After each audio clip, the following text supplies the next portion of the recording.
Capital isn't just a book. It's a lens through which to view and critique the world of capitalism. Its influence has rippled through history. From labor movements of the early 20th century to modern discussions about income inequality. Whether one agrees with Marx's views or not, there's no denying the significant impact capital has had on our understanding of economics and society. Since publication, this 3-volume text has influenced political and economic thought on a global scale. It shaped many socialist and communist movements that pushed for workers' rights and a more equal distribution of wealth.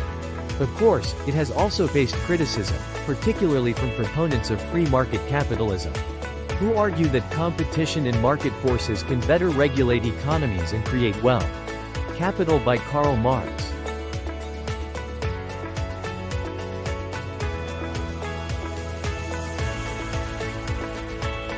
This book summary video will dive into some of Marx's main points and offer some simple examples to clarify a few of the author's more complex theories. If you've ever been curious about the Marxist ideas that have sparked both literal and figurative revolutions across the globe, then you're in the right place. Key Idea 1. The basics, commodities and labor. You may have heard the term commodities before, particularly in the financial news. A commodity refers to any object that satisfies human needs, from food to clothing to homes to gadgets. It is the usefulness of a commodity that gives it what Marx calls use value, which is significant because it forms the basis of wealth in any society. In capitalism, commodities can also become the physical representation of something called exchange value. In this sense, even objects without a use can have an exchange value. For example, art and music don't provide shelter or food, but they can still have a high value in the marketplace. Many things have both a use and an exchange value. The contents of a well-stocked storeroom of athletic shoes in a shop, for instance, can be exchanged for money, which will pay rent and salaries, and buy more shoes to sell. These shoes may then accrue even more exchange value for being trendy and stylish rather than just being useful as shoes. But all exchangeable commodities, from shoes to cars to hairspray to corn, have something in common. They are products of human labor. In this way, commodities are like crystallizations of social labor, bearing value. Labor is responsible for creating both the use value and exchange value of a commodity. The concept of useful labor is used to describe the work that contributes to the use value of an item. For example, the work involved in tailoring a coat or weaving linen are both types of useful labor because they create useful products. Not all labor is equal, though. The production of different commodities requires different types of labor. These types are not interchangeable. A tailor can't produce linen, and a weaver can't make a coat. This differentiation forms the basis of the social division of labor, the varying kinds of work required by a community to function and produce commodities. While this division of labor is necessary for producing commodities, it doesn't always mean commodities are created by individuals. In many systems, like in some Indian communities or factories, tasks are divided. So not all labor can be simply exchanged as a commodity. The value of a commodity, be it a coat or linen, reflects the human labor embedded in it, abstracting away from the specific type of labor. This abstraction is critical for these goods to be comparable and exchangeable in the market. For instance, despite the difference in the types of work, both tailoring and weaving are considered equivalent, as they both represent human labor. The magnitude of a commodity's value is determined by the amount of labor it embodies, meaning a coat worth double the value of the linen that forms it contains twice the amount of labor. This doesn't change the use value of the commodities, however, as a coat will still serve its purpose of providing warmth. Key Idea 2. When things become simple. Social hieroglyphics. Imagine a simple object, like a wooden table. It's just a table, right? Well, not quite. First, it's clear that the table is useful. It holds your coffee cup, your laptop, maybe a houseplant. This utility comes from human labor that transforms wood into something practical. No mysteries here. But here's the twist. When that table enters the marketplace as a commodity, it becomes something more. It's not just wood shaped like a table anymore. It gains value, standing on equal footing with every other commodity, regardless of what it is. Even more, this simple table somehow begins to embody complex social relationships. This happens because all types of human labor, from chopping down trees to designing furniture, are seen as equal when they produce commodities.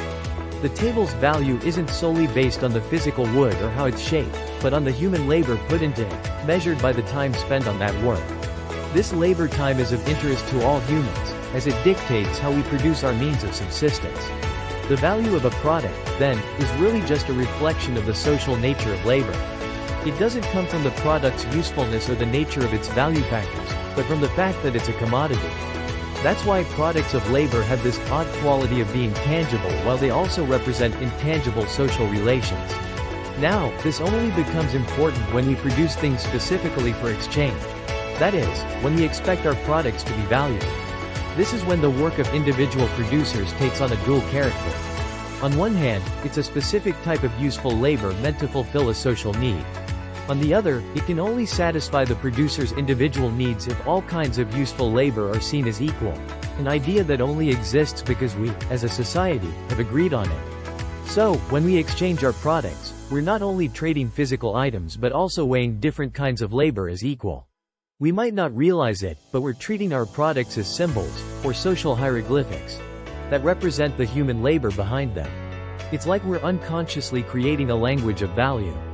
This notion, that the value of commodities is really just a reflection of the human labor used to produce them, is a significant breakthrough in understanding our social world. However, it doesn't change the fact that we still see the social nature of labor as an objective quality of the products themselves. Even though we know that air is made of different gases, we still experience it as just air. Similarly, we understand the concept of value, but continue to see it as an inherent part of commodities. So, a wooden table is not just a table, it's a product of human labor, an embodiment of social relations, and a participant in the mysterious world of commodities. Key idea 3. Beyond work. How capital moves.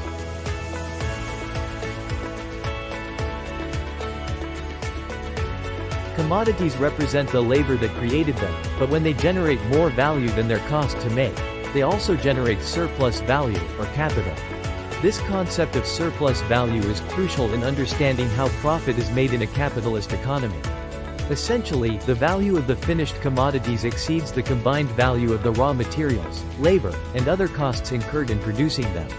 But this capital isn't a thing, per se, rather, it is a circulating force in society.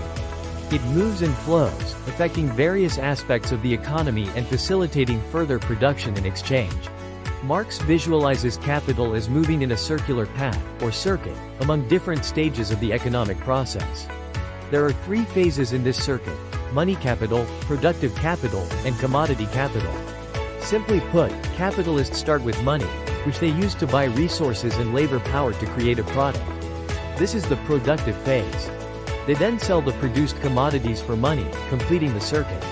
This cycle is repeated continuously in the capitalist system, creating a dynamic where money constantly transforms into various forms and back again, each time potentially capturing more value than before. But there are different types of capital, too: fixed and circulating.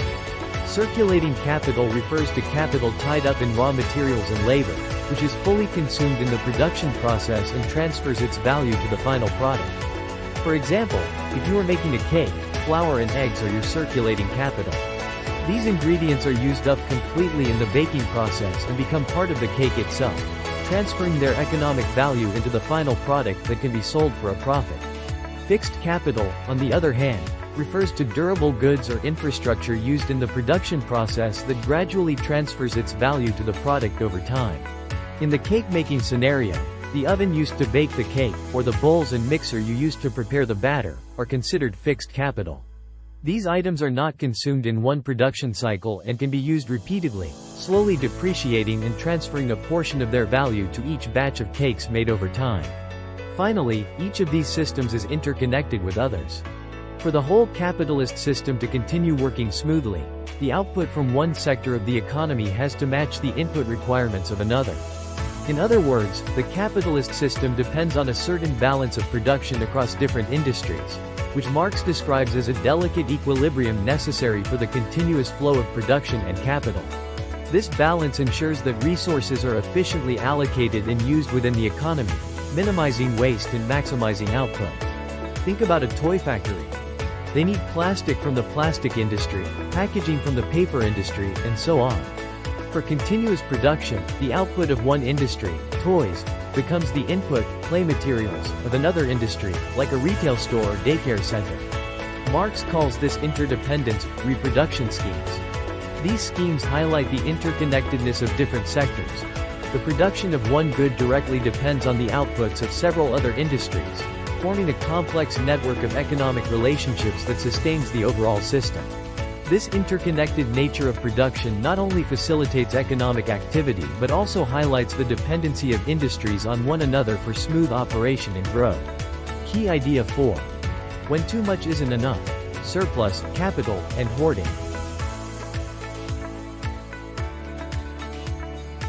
Now let's explore the transformative process of commodities through sale and purchase. In normal circumstances, the circulation of money maintains a flow between these two actions, a continual exchange. This dynamic exchange is crucial because it reflects the underlying health of an economy, where money circulates freely, facilitating trade and commerce. However, when purchases do not immediately follow sales, money ceases to circulate and effectively becomes immobile. This stalling in the flow of money can lead to economic stagnation, as money that is not circulating is not fulfilling its role in enabling transactions and economic activity. Early in the development of commerce, people discovered the desire, or perhaps necessity, to hold on to the product of a sale. In other words, commodities are frequently sold not to buy other goods, but to convert them into cash, often resulting in the hoarding of money. This behavior indicates a shift from using money merely as a facilitator of trade to viewing it as a store of value. The inclination to hoard cash arises from various motives such as fear of future economic instability, the lack of worthwhile goods to purchase, or simply the desire to accumulate wealth. A historical example that beautifully illustrates this is the behavior of Indian society in past centuries. Indians were traditionally known to hoard or bury their money, keeping vast amounts of silver out of general circulation. This practice of hoarding not only reflects a cautious approach to financial management but also indicates a deep-seated cultural and economic context where saving in the form of precious metals was deemed safer than other forms of investment. In fact, between 1602 and 1734, Indians reportedly buried 150 million pounds sterling of silver. Similarly, from 1856 to 1866, England exported 120 million pounds in silver to India and China, most of which ended up in India. This vast movement of silver into India, much of it going into hoards, significantly affected the global flow of silver and illustrates the scale at which societies can withdraw money from circulation. The value of a commodity also measures its attractiveness to all other elements of material wealth, and therefore, measures the social wealth of its owner. A major stash of gold is often seen as a sign of high social worth and intelligence. This perception stems from the historical view of precious metals as symbols of affluence and stability. The desire to hoard, Marx tells us, is inherently insatiable because of the universal exchange potential of gold. Gold, being universally accepted in value, offers a sense of security and power to its possessor. But every hoard in fact has a limit to its value, which drives hoarders to continually accumulate more, much like the mythical Sisyphus, who was compelled to endlessly push a boulder uphill. Hoarding, interestingly, requires a form of self-restraint, a sacrifice of immediate desires. The hoarder must resist the urge to turn gold into a means of enjoyment. Instead of spending on immediate pleasures or needs, the hoarder looks to the future, prioritizing the security and potential power that comes from amassed wealth. The virtues of hard work, saving, and frugality become integral to this process of accumulation, reinforcing a disciplined approach to wealth management. But hoarding also serves various functions in the economy. Fluctuations in the circulation of commodities and their prices cause the quantity of money to constantly ebb and flow. During times of economic downturn or uncertainty, the tendency to hoard increases, reducing the amount of money in circulation and potentially exacerbating the economic slowdown. Conversely, during economic upswings, confidence increases and money flows more freely. The quantity of gold and silver in a country must be greater than the quantity required to function as currency. This is achieved through hoards, which act as reserves, serving as conduits for the supply or withdrawal of money to or from circulation, helping to stabilize the economy during periods of fluctuation. So, money isn't just a medium of exchange, it has a life of its own. It reflects our desires, our fears, our values, and sometimes even our virtues. The next time you look at a coin, remember, it's not just a piece of metal. It's a physical representation of human endeavor, needs, and aspirations. It embodies the economic activities, cultural practices, and personal decisions that shape both individual lives and the broader societal landscape. Key Idea 5. Alienation. A feature, not a bug.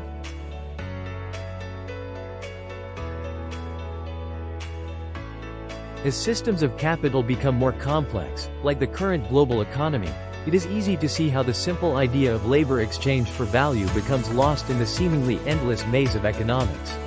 In broad strokes, Marx saw alienation as the result of workers being disconnected from their work, from the products of their labor, from themselves, and from each other. First, he believed that alienation comes in a capitalist system when workers don't have any say in the design of their work or how their workplaces are managed. They're alienated from the process of work itself. They don't control it, it controls them. Let's imagine factory workers whose job is to attach one part of a product to another, over and over again. This work might be monotonous and uninspiring, leaving the workers feeling disconnected from the labor they're performing. Workers are paid a wage for their labor, but the value of the goods they produce is often greater than the wage they receive. This difference is surplus value, and it is surplus value that is appropriated by the capitalist class, creating a class divide and perpetuating inequality. Also, the products that workers create don't belong to them, they belong to the capitalist. So workers are also alienated from the products of their own labor. Consider workers who make beautiful furniture but can't afford to buy any of it themselves. The fruits of their labor are out of their reach. Under capitalism, work is not necessarily a way for people to express themselves or use their creative capacities. Instead, work is just a means by which to survive. This means workers are alienated from their own potential and humanity. Imagine a talented artist who works in a call center to pay the bills, but never has the time or energy to pursue creative endeavors. Finally, capitalism alienates workers from each other. In a competitive marketplace, workers are often pitted against each other for jobs, promotions, and wages. This undermines feelings of community and solidarity. This last point is especially poignant when considered alongside another key idea, the law of the tendency of the rate of profit to fall. In simple terms, over time in a capitalist economy, there's a tendency for the rate of profit to decline. How does this happen? Well, to increase profits, capitalists invest in machinery and technology to boost productivity and cut labor costs.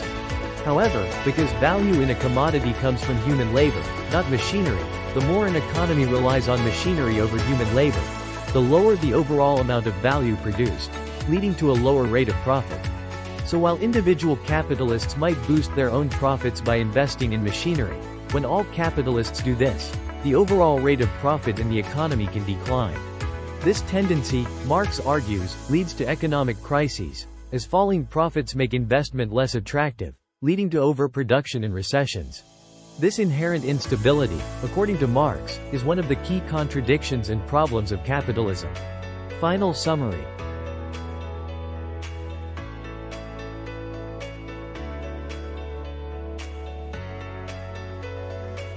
This profound work draws our attention to the inherent exploitation within capitalist economies, where labor, despite being the true source of value, is often devalued and workers are paid less than the work they generate. This discrepancy, or surplus value, is pocketed by the capitalists, perpetuating an unequal system and widening the gap between the rich and poor. Marx intriguingly posits that these systemic issues are not aberrations, but intrinsic to capitalism, inevitably leading to recurrent crises. Lastly, he underscores the dehumanizing aspect of capitalism, as it alienates workers from their work, turning them into mere cogs in a machine rather than creative, fulfilled individuals. Thanks for watching the video. Don't forget to subscribe to our channel for more book-related content.